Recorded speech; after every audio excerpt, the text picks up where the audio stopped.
Today, we're looking at DIY ideas on how to level up your office so that you can have a studio within your home. Hi, guys. This is On Cam Ready. I'm Jamie Maglietta. Welcome to my office slash guest room slash studio. As we all don't have massive spaces that we can just clear out and create a studio to make content. So, this channel and what I hope to do with these tutorials is to show you how you can create content on a budget just to get yourself started. You want to see if you even like it.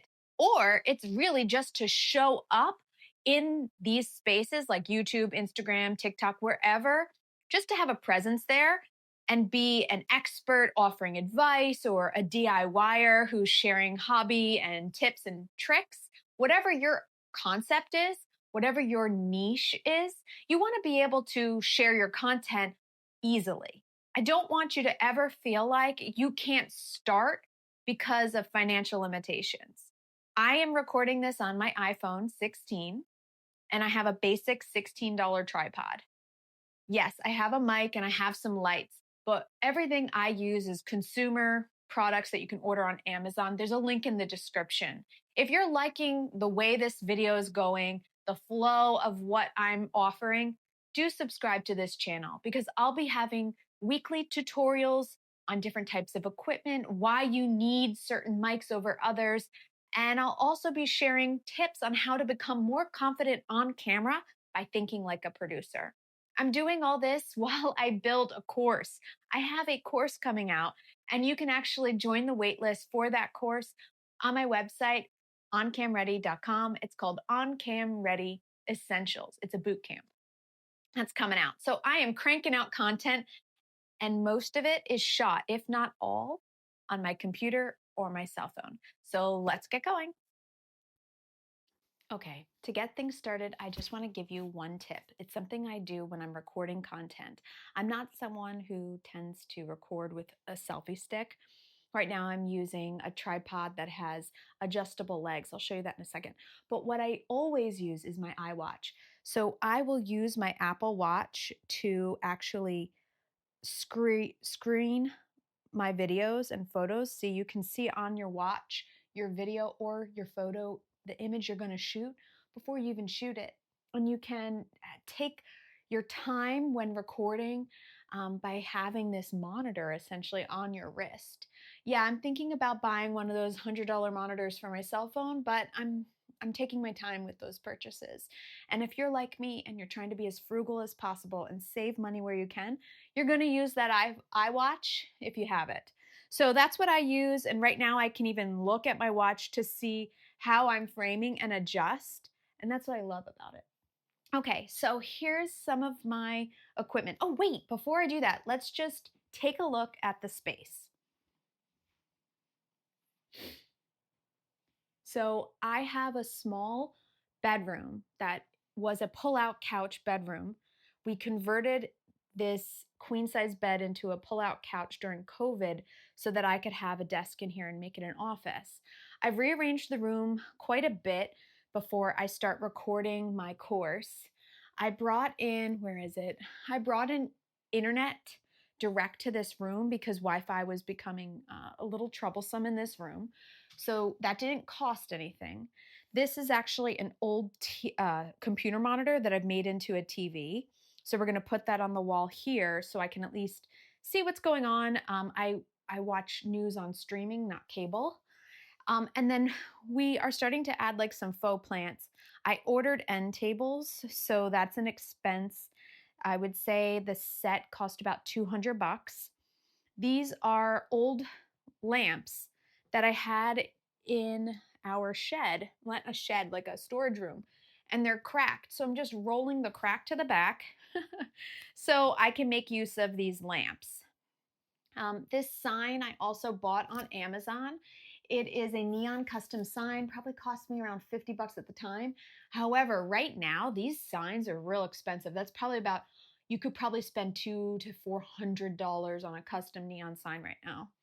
I also just picked up my very first real plant. Like, plants and I don't get along, they all die, but I'm gonna find a home for him. That's not the end table that will be in this room. That's one from another bedroom. But yeah, so far the cost was the end tables, old lamps, and a sign I bought on Amazon a while ago. I did make a purchase for a whiteboard. This whiteboard I think will be really useful during my course recordings because I can use that board to emphasize my frameworks.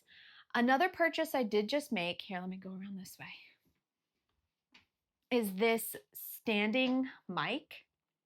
Again, I'll link all of this in the description. There's the box from it. So I just bought this mic, and I bought a standing mic because I found when I was recording on Riverside, here, let me get in there real quick. When I was recording on Riverside, I liked the framing. Here, I'll show you what it's potentially going to look like. I liked this type of framing where I had the lamps on both sides of me and I could stand. This is just me practicing, right? And I think it's really important to see your room with you in it before you start making changes. Don't go into your office and think, okay, I need X, Y, and Z. I really think it's good to take everything out, put everything back in. So when my end tables come and the rest of my equipment is here, I will record another video and I'll take everything out of this room and we'll put it together the way we need it for a DIY guest room / office / studio. But right now, my whole idea that I suggest everyone consider is when you are redoing your space, think of every wall as a set. So right here, I have the white wall set. Okay. Here, I have my brown wall set. And then over here, I would have like a brown wall and a white wall that gives it a new look. On the other wall over here, I have more of like my legitimizers, things that I've earned over my years in television news, and I have a wall for it. So if I need to use that as part of my set, I can.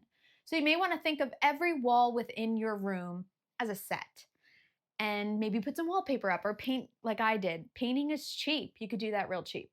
So what I'm going to do is put together a list of all the equipment that I've been purchasing and that I use as a solo content creator. I'll put that down in the description so you know. But if you are looking for a professional upgrade, I can also connect you with technical advisors who put together podcasting and television studios inside homes. Just let me know. For my lights, I do use these LED flat lights. And these LED flat lights also have gone up in price since I've bought them. My set was probably $150 last year. That set now is $260, I think, on Amazon when I looked last. So prices are rising in all of this equipment. So if you are going to make those purchases, put together a budget and see what fits your needs before you go and spend your money, your hard-earned money. Remember, things used to be money, so you really want to keep accounting of everything you're purchasing for your studio and your office space. But I highly recommend you do buy some equipment so that you're not showing up unprofessional if you want to attract press. All right, follow along and make sure you're subscribing to this channel. We'll have more content rolling out each week.